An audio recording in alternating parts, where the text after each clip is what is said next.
I'm honored to be very honored to be in the space. I'm actually in the South, in the American South right now on an 8th-day retreat, and we've been praying for your country. We were praying for the elections.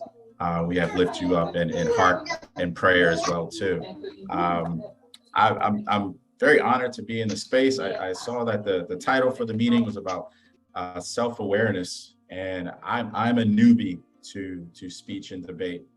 So I work in a school in Maryland, which is kind of between the North and South US. And this is my first year working with students in speech and debate. I learned a lot from them, more than they learned from me. And so on that topic of self-awareness, one of the things that I picked up as I would go to tournaments with students and as I would judge other students is that oftentimes students, and I'm sure the students on this call you experience, and it makes sense to experience this, wanting to do well, wanting to perform well, wanting to have the judges judge you well. And there's nothing wrong with that. But I think on the topic of self-awareness, the people who have the power in that space, in that room, in that auditorium, on that stage, the people that have the power are not the judges. The people that have the power are you, the students. The simple fact of you getting up to use your voice, that is more power than any other judge in that room. And once you have mastered the techniques only enhance your power. Your power doesn't come from the techniques. Your power doesn't come necessarily from the rhetoric. You already have the power inside of you, and the techniques that you employ from your coaches, that only enhances the power. So when I've judged, it's very clear those students who stand in front of me aren't worried about my opinion. They're worried about representing themselves in the best way possible. And oftentimes, they're the ones that do well too on my scorecard. I am really excited. As Judith said, we have been trying to partner once again because I'm a newbie. I've wanted to bring folks into the space that have more wealth and knowledge and more experience than I do. And we're going to continue working on that, Judith, in this year that's coming up. We're going to continue to work on that. So that way we can have some clear collaboration between coaches and students. That I do vow we will make that happen. So once again, the power is already within you. I am appreciative of your coaches for spending the time that they do with you. It's 12 p.m. Where I'm at. I know it's 8 p.m. there. So just you getting online at night to do this. So once again, I greatly appreciate the time and the space, and I'm inspired. And I don't use that word lightly. I don't use that word performatively. I'm inspired by what you're doing. So thank you. Thank you so much. It's good to have you in. And as we continue, from the way you've spoken, I believe you'll stay on for a while. Great. Yes, I will. Good. So I believe you'll add into whatever we need to share. So at this moment, I would like to make Kathy the host so that I can share some slides. It's a bit difficult to admit people at the same time, share slides. And like we said, people, I hope you have your paper and pen with you because you'll need to do some writing. It's not a class, but we must, as you find out more about yourself, as we find out more about ourselves, it's important that we write a few things. So, Kathy, I make you the host. Kathy, how are you? Hello, I'm fine, thank you. So I'll make you the host and then you give me the capacity. Yeah, I can see some very nice pizza. She's tempting me, but I will not be tempted because I am self-aware.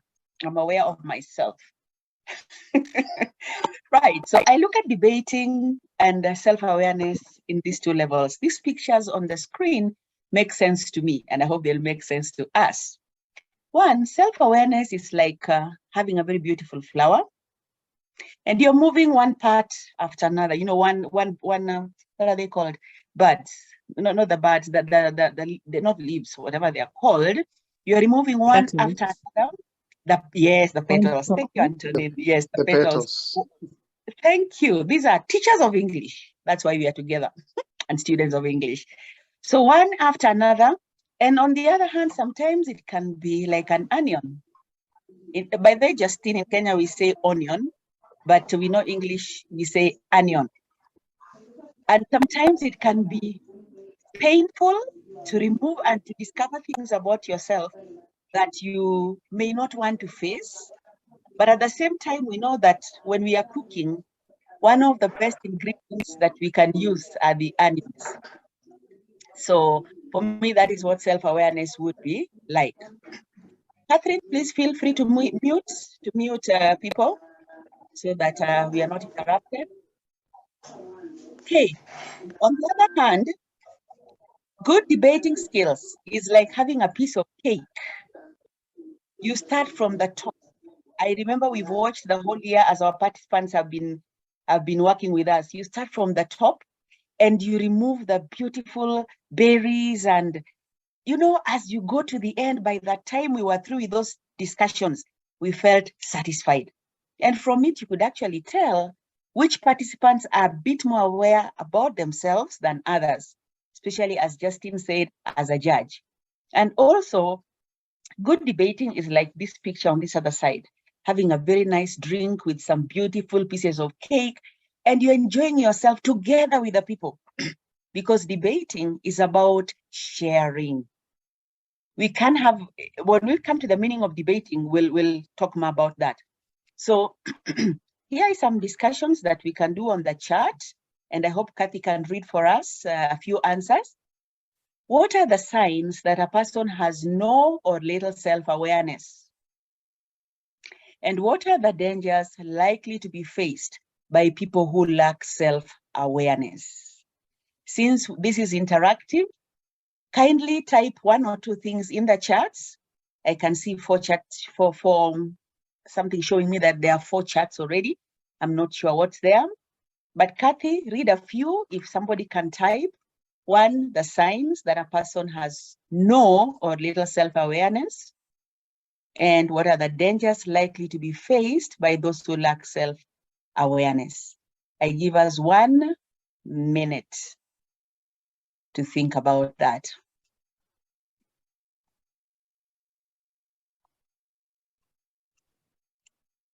I'm still waiting for responses, so I'll read as soon as any comes in. Okay. And somebody can also feel free to unmute and just say what they think are signs that a person has little or no self-awareness. And I can probably give one as we are waiting. Sometimes somebody like me is speaking, or somebody like you is speaking in front of people.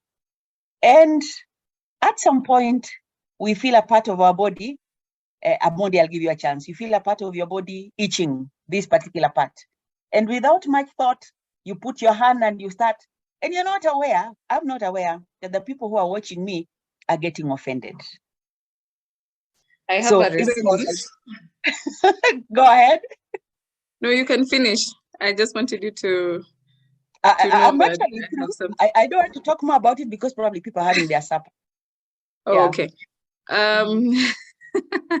There's a response here from Justin, and he says, one of the signs of having little self-awareness or lacking self-awareness completely is not being able to express the why behind something.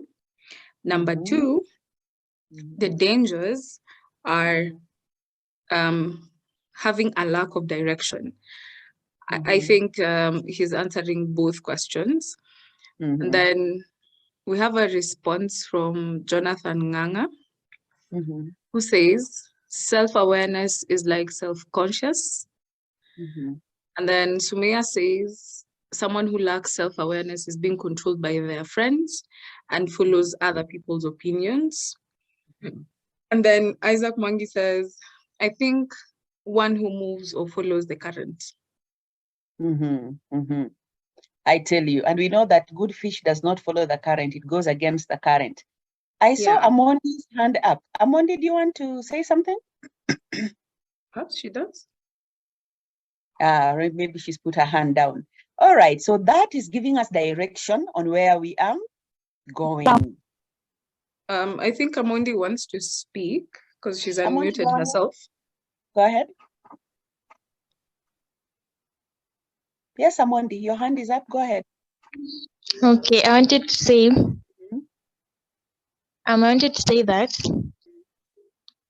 someone who lacks self-awareness, they cannot stand up for themselves.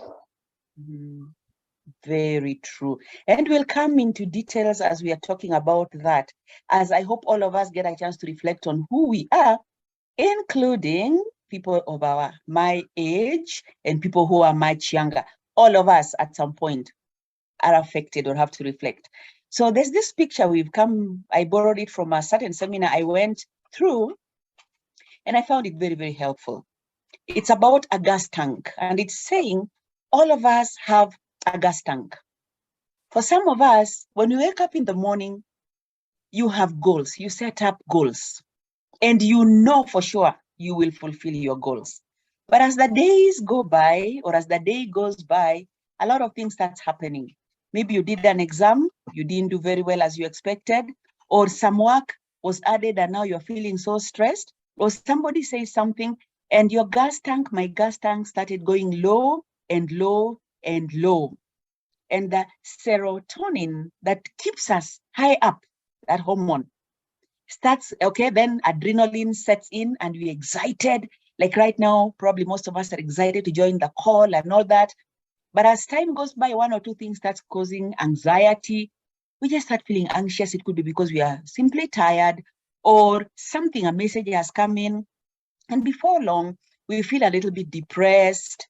And the teaching says, finally, we feel like we want to commit suicide. And I love the way suicide was defined. Suicide is not always about taking one's life, but suicide can be a decision that destroys our careers, education, or even debating opportunities, and also believing half-truths about ourselves. So we should be aware that we have a gas tank, and we must guard this gas tank jealously. If we are aware of ourselves, high chances are we will be conscious. Like you can reach a place where you're a bit in control of your thoughts, so that when you feel that sign of depression coming, you start thinking, why am I feeling bad? I was very happy a few minutes ago. Why am I feeling bad? And you take a minute to reflect and you discover, oh, it's a message that I think I passed through. The moment you start thinking about that message, give it 1 or 2 minutes, then you talk to yourself, you say, is it worth it to lose my joy or to lose my happiness because of this message that there's nothing I can do about it? Sometimes when these adrenaline levels go low and we are anxious, it's an exam we are doing. Halfway, we feel, why did the teacher set such a hard exam? They don't care about us. We start thinking the negative things. In the process, we commit suicide of grades. Or somebody may have said, I remember the last speaker at the Nationals, that Grace, she's called Grace. Grace really said something that really touched most of our hearts. She said, when she arrived at the debating center, she felt like she could not make it. She felt like she was not worth it. And at some point, they had to be told to go out to the other room. She was feeling, is it really necessary? Now, if she was probably not the Grace that we saw, the girl who takes charge of her life, she would have passed the opportunity or decided, I don't think I'll make it, and then commit suicide in an opportunity that was provided. And in the long run, she actually became number one. She was the top one. So as we are aware of this gas tank, let us take care that we don't believe half-truths about ourselves. And as I move on to the next screen, I'll be able to explain some of that. May I interrupt a little bit? Or do I read the comments at the end? If it's a comment on what I've talked about, you can say it. Okay. So there's a comment here. It is a response on the question that you had asked. So Antonin says, lack of self-awareness is not going for what you are able to do, killing one's potential. And then there is an aspect, Isaac Mwangi says there's an aspect of being assertive. I don't know whether that's a response to something else or maybe we'll expound on it later. Then Clive Mwiri says, though sometimes I think this is a reference to self-awareness, it's mistaken with selflessness. I believe he was trying to write that. Sometimes Okay. it's not like you can't complain yourself, but you do not want to offend others. My understanding about lack of self-awareness is when you do not know how to zig or zag. Zigzag. That's what, yeah, those are the comments so far. Thank you so much. Wow, those comments are so on point, because as we come to the different personalities, then we'll understand why somebody does not want to assert him or herself. It could be a personality issue, but being aware that my personality is of that type, I'll be able to handle that. So what is self-awareness? In this session, we shall focus on meaning of self-awareness and debating and elements to be aware of in brief. Now, self-awareness is the ability to know who we are, the ability, be able. It means it takes effort. Each one of us must ask these questions. Am I aware of who I am? How much information can I give about myself without taking time to think? That is, am I even free to give that information? What are my thoughts, my feelings, my judgments, my actions? When we take cognizant of these key elements, my thoughts, my feelings, my judgments, and my actions, then I'm creating my own self-awareness. Many times we'll have somebody tell you, you make me feel bad. It has been discovered over time, by the way, like people like John Maxwell who teach about attitude, that nobody is responsible for how we feel. People are responsible for acting in front of us, but how I respond in my feeling depends on many things that are within me. And like Justin said, whatever we do in debate is most times within us. When I make judgment to shout at somebody, I might explain and say, she provoked me. But somebody can provoke you one day and you respond calmly, provoke you another day, and you burst or I burst at them. What is the difference maker? Am I aware? On the other hand, debating, this is a debating forum, is a formal discussion on a particular matter in a public meeting or a legislative assembly in which opposing arguments are put forward and which usually end with a vote. So it is very, very important when I'm debating to be aware of myself, especially in the public forum, and when I'm doing legislation, because legislation will affect people's lives sometimes forever. And I believe, and we were thinking of following up, I believe it's possible. Members of the debating club and people who are interested, they want to follow up on their lives. Where do debaters normally end? What kind of jobs do they get into? How are their lives? Because I believe they influence people a lot. And of course, the verb to debate is to argue on a subject, especially in a formal manner. And if you can see a picture of food there, I am saying debating is fun. Right. Now, here are some work. Here is some work for us to do. Write at least, we will not wait for 10, but write at least 10 statements starting with I am. Write 10 statements starting with I am not. And then we reflect on these statements. We may have a few volunteers read out because of time, and then we move to the next activity. So for those who are joining us, we have said, please make sure your paper and pen are very close by, because if we can get in to a call at this particular time, when we should have probably be watching our television sets, it means we are very serious people. It means we know what we want.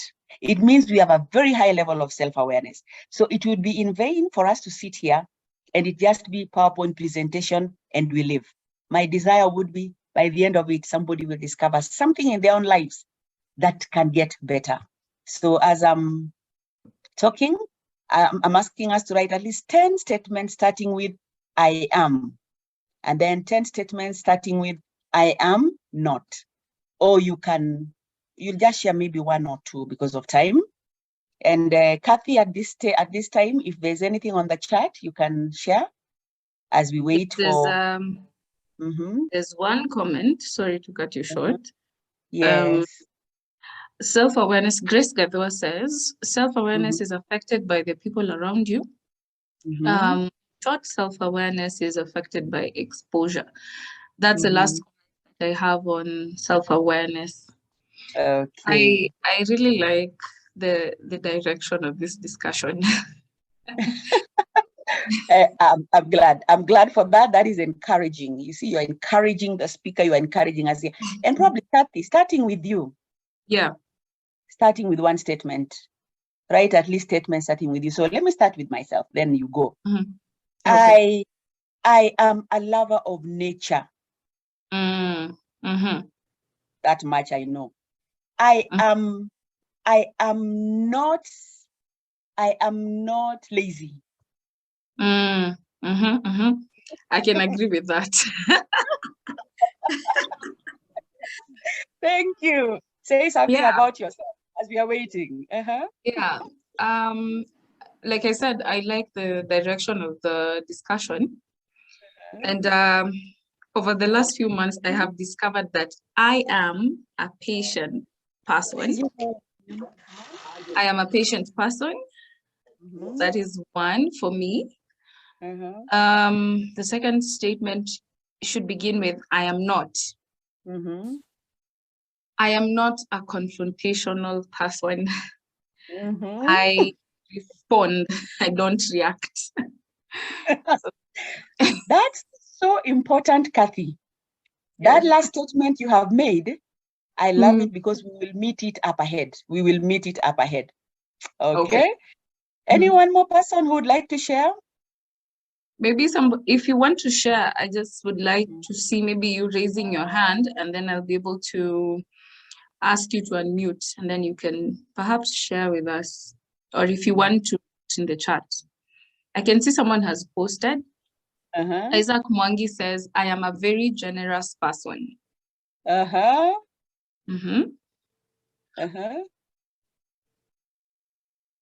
Still waiting for more.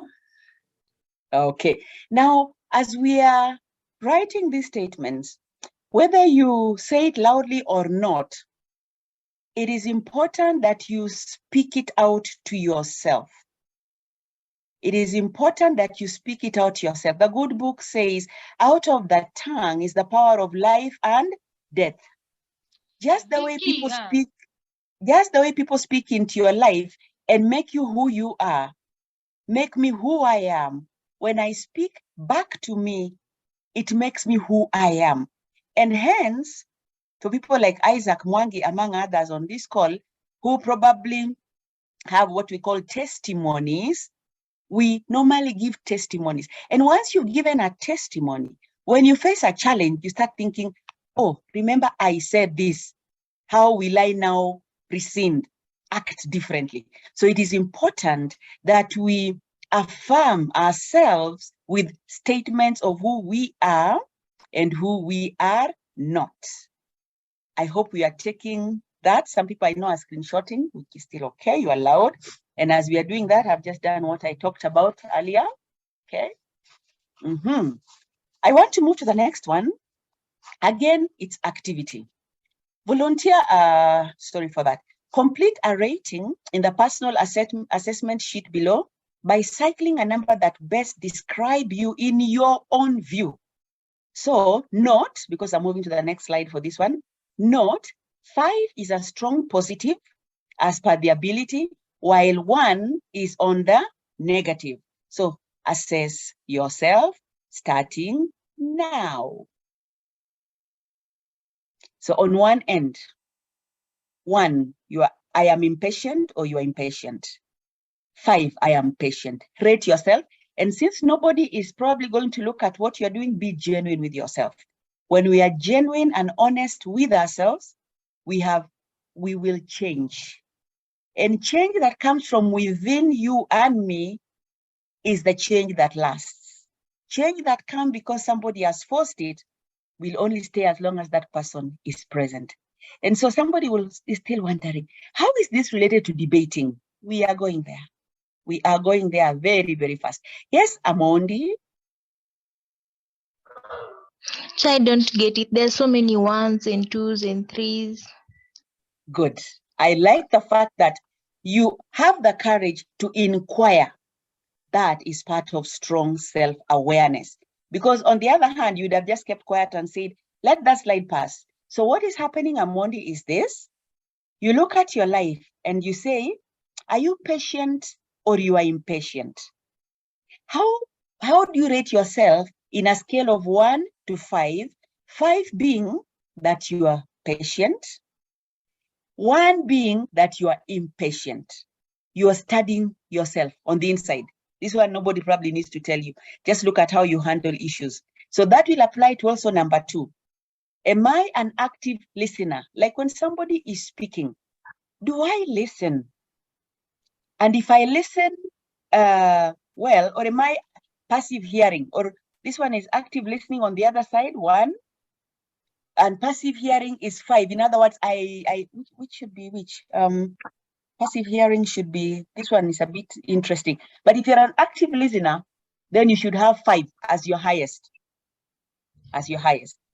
Am I selfish or selfless? Teacher Mwangi talked, Coach Mwangi, let me use that term, talked of being generous. So for him, probably he will score. I will not determine because maybe still looking, introspecting. Am I mean or am I kind? Am I out of control or am I controlled? And this one, we may not necessarily need to share it out loudly, but keep it in mind, because when we come to the personalities, then you might probably be able to place yourself somewhere. However, it is very, very important that you rate yourself. And people who are self-aware are not even afraid to share. I remember when we were doing the course Beyond Success, we used to face this, and you tell the rest of the team, hey, people, in terms of being mean, I think I'm at 2. I am at 2 because I don't like sharing information. I don't like sharing with my deskmate. I don't like sharing with fellow teachers. And you realize, oh, you mean there's a whole range. I could actually be kind. Any comment on that? I'd like to read some comments. Yes. Antonin shared with us, I am able to concentrate and complete a task when I mean to. Jonathan Nganga says, I am a humble person. I am not selfish. Rita Karaoke says, I am kind and I am not patient. Blessings Doreen. Blessings Doreen was asking how to go about the assignment. I think you've been able to expound on the scores. Okay. Then Seth Nyangena says, I'm honest. I like that. He's being honest with himself.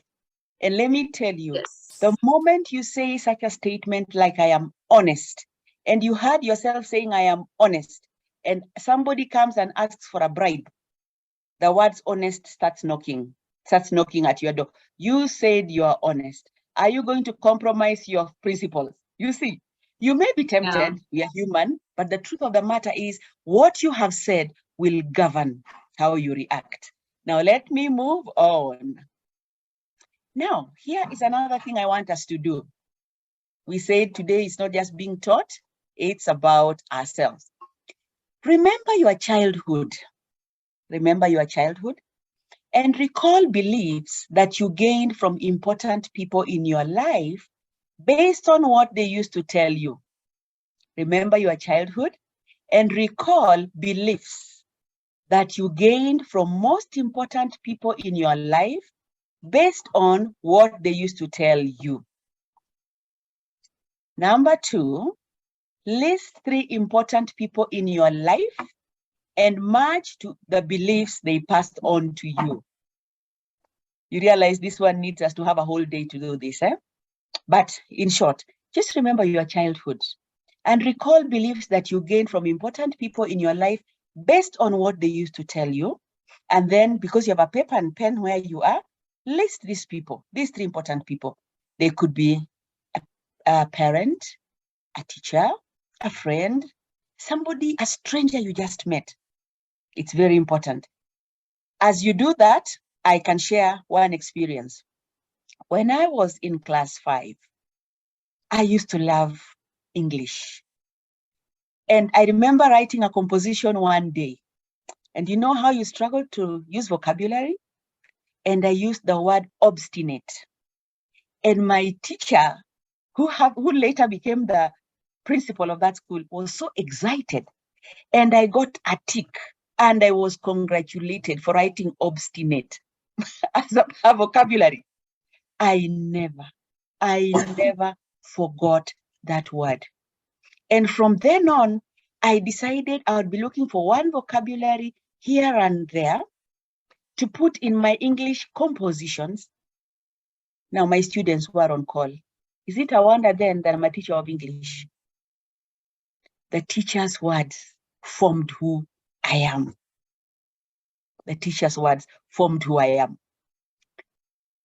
If there's a comment, Catherine, you let me know, because we are waiting. One or two people may want to share. The other one, as we are waiting, is my father. He's now gone to be with the Lord.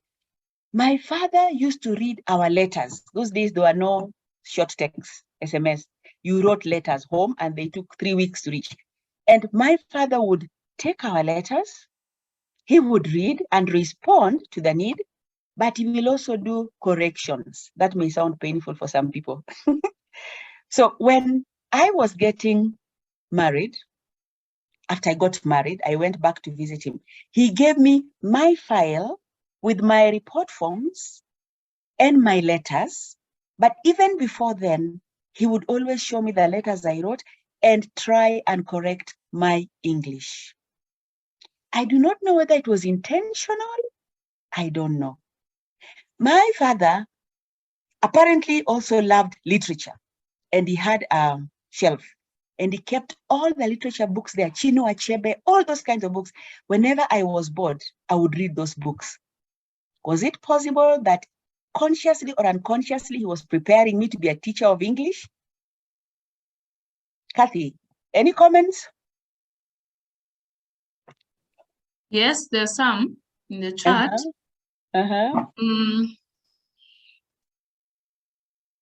Okay. Elizabeth Wanza says, I'm patient. I'm honest and patient.